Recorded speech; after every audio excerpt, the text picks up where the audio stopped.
tell me what the actual truth of Christian persecution in Nigeria is. People who clearly have no track record of being interested in Christians at all. And all of a sudden, everybody's concerned. As a Jew, I have sought refuge in churches or mosques. This is not targeted at Christians.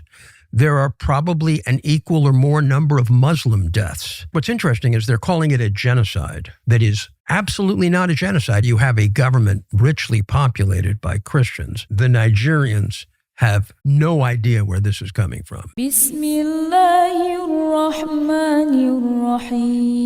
My name is Joshua and I'm 19 years old and I reverted to Islam 2 years ago, alhamdulillah. Did you know if you teach a revert like me how to pray Salah, you get the reward every single time I pray? Every time I wake up for Fajr, Dhuhr, Asr, Maghrib and Isha. You get the reward. But have you ever thought about who teaches a revert's children how to pray? The reverts, of course. And you keep getting the reward for generations. Donate now and help 10 reverts. Learn Salah for just £100.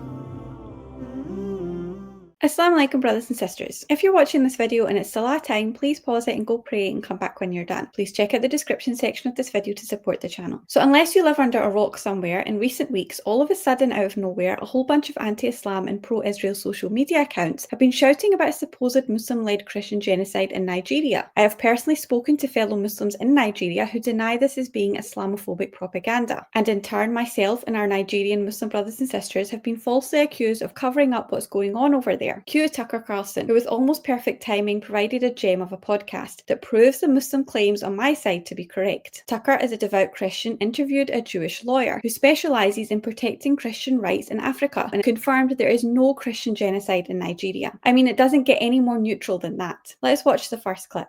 How did you, I think, grew up pretty liberal or left-wing Jewish guy, wind up being like one of the world's foremost defenders of persecuted Christians? Like, how did that happen?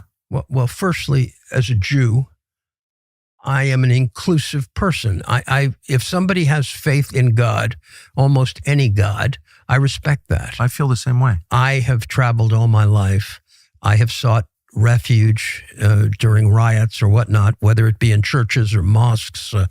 I just never feel proprietary and feel that all men of faith have a commonality to it. So it's just an amazing story. Thank you, by the way, for doing it. I'm not defending Nigeria. I don't have strong views in Nigeria, but Nigeria has become famous in the last week as a country in which there's Christian persecution going on.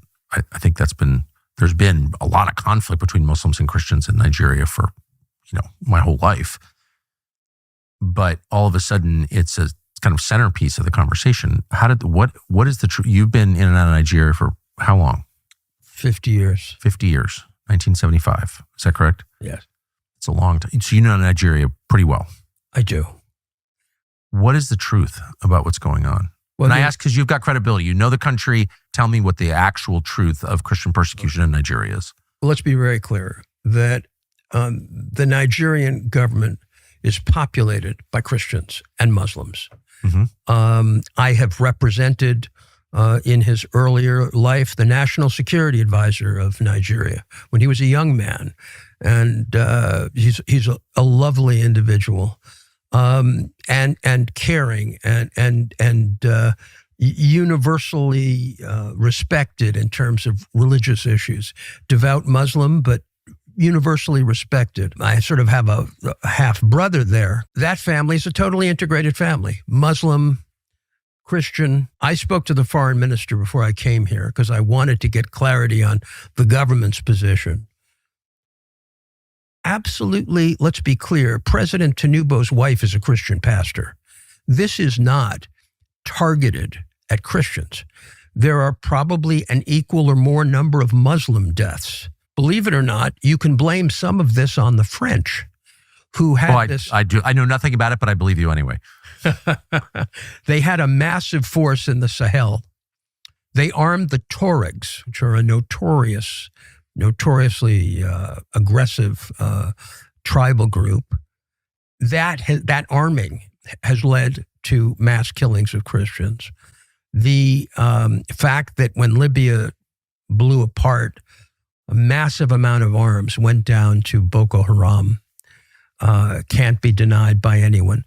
First and foremost, Nigeria is a beautiful and proud nation, and nobody should be harmed over there, whether they be Muslim, Christian, or otherwise. This international human rights lawyer, who goes by the name of Bob Amsterdam, has been in and out of Nigeria for the past 50 years, as he said. And as a Jewish man who has strong ties with both the Muslim and Christian communities over there, to the point he has sought refuge in mosques and churches, as well as having family members of both faiths in Nigeria, tells me he is as impartial and trustworthy as it gets. I also very much admire the interfaith respect he shows to both Islam and Christianity, and I extend that to Tucker also. And with Bob's history of representing Christian rights in Africa, he clearly has no bias towards Muslims. As he revealed to Tucker, Muslims and Christians are pretty integrated in Nigeria, with the population being evenly split, so much so that the Muslim president's wife is a Christian woman. Tucker expressed suspicion at the sudden and very recent hype in the West around Christian persecution in Nigeria. Bob clarified that after speaking to Nigerian government officials, there is no specific targeted violence towards Christians. He also made the point that an equal, if not larger, amount of Muslims are being killed by the same extremist groups. This is exactly what my Nigerian Muslim guests have told me. I was, however, surprised to find out from Bob that the French are behind many of these deaths through funding rogue Nigerian militias, as well as extremist group Boko Haram, who we Muslims do not consider to be following Islam whatsoever, especially not when they're carrying out political assassinations of innocent people. The Christian Zionists and the pro-Israel crowd label Boko Haram as an Islamic extremist group, and since they are killing Christians, which is completely wrong, they claim these supposed Muslims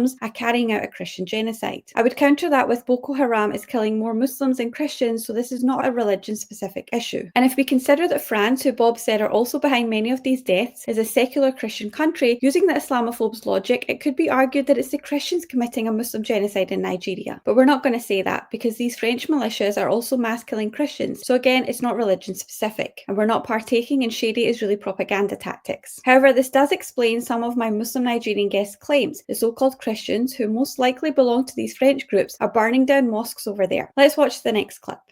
Nigeria wants to consult with the United States. Nigeria wants assistance in protecting Christians and Muslims, protecting their populations. So Ted Cruz is upset about what's happening in Nigeria to Christians. I'm not against him being upset about that. You say it's much more complicated than Much more. he's presenting. Probably more tribal than religious. I don't know much about it. But how much has Ted Cruz said about the U.S.-funded destruction of the Ukrainian Orthodox Church? Nothing. Nothing at all. Nothing. Nothing. I mean, How can that be? Cruz has said nothing about it. No, really, no one said anything about it. But Cruz specifically, but he's all of a sudden, kind of out of nowhere, deeply concerned about the plight of Christians in Nigeria. That's weird. What is that? All of a sudden, everybody's concerned about people who clearly have no track record of being interested in Christians at all, including Ted Cruz. What is going on? Where is this coming from? well, in fact, what's interesting is they're calling it a genocide. And a genocide, under international legal terms, requires an intent. And certainly it's a very strange scenario where you have a government richly populated by Christians and accusing them of some form of genocide. The president whose wife's a Christian pastor. So, but I mean, one thing I do understand is coordinated propaganda, and this is coordinated propaganda. Is it? Look, I can tell you that the Nigerians have no idea where this is coming from. They've wanted Washington's attention since the beginning of the Trump administration. There are 230 million Nigerians who long for a strong relationship with the United States, who are being cultivated by Russia, cultivated by China, cultivated by India, but want to work with America, and we ignore them until we condemn them for a genocide that is absolutely not a genocide. Right. This is clearly, I'll just say it out loud. It's an effort to draw the attention of faithful Christians in the United States away from longstanding persecution that we have studiously ignored in Ukraine and other parts of the world. That is, it's obvious to me what's going on. Does that sound crazy? No, because I don't have another way to explain it. Bob claimed that Nigeria do want assistance from the United States, but not to combat a fabricated Christian genocide, but instead to protect their Muslim and Christian population as well as their country in general for being exploited by Russia, China and India. As Bob said, the US has never been concerned about how Nigeria is being robbed of their resources until now, when this propaganda-spun genocide went viral. And if we consider Nigeria's newly found oil reserves, it kind of gives away the motive as to why Trump wants to go there to rescue the Christians, and while they're at it, steal the oil. Tucker was correct to assume that this is a deliberate, coordinated effort to distract from actual problems and conflicts around the world. I would identify Israel's war crimes and illegal occupation in Gaza and the West Bank as being top of the pile, especially when we consider how so many pro-Israel propagandists and US politicians are promoting this Nigerian Christian genocide narrative. Tucker Carlson identified crooked Christian Zionist politician Ted Cruz as one such person. Tucker also posed a valid question. Why are these people ignoring other countries where Christians are being persecuted and solely concentrating on Nigeria? I would give Palestine as a prime example, where not only is there no concern, these same Christian Zionists actively encourage and cover up Palestinian Christians being killed by Israel. Like any sound-minded person, Tucker finds it weird how a bunch of people who never cared about Christians are all of a sudden concerned about Nigeria. I will add the common denominator is once again they're all conveniently anti-Muslim and pro-Israel. It was great to hear Bob Amsterdam, as a legal professional, confirm that there is absolutely no Christian genocide taking place in Nigeria, and to suggest that the Nigerian government, which is richly populated with Christians, would allow such a thing is absurd. Bob even went as far as to say the Nigerians themselves don't know where these claims are coming from. But like I said, if we look at the political affiliations of the people that are spreading this misinformation, it's pretty clear who is behind it. Credit to Tucker and his guest for clearing up this nonsense. Thank you for watching. Make sure to join my free Telegram group via the link in the description, and remember to like, subscribe and become a channel member for access to exclusive content. Until next time, inshallah, assalamu alaikum wa rahmatullahi wa barakatuhu. Allahu Akbar, Allahu Akbar, Allah.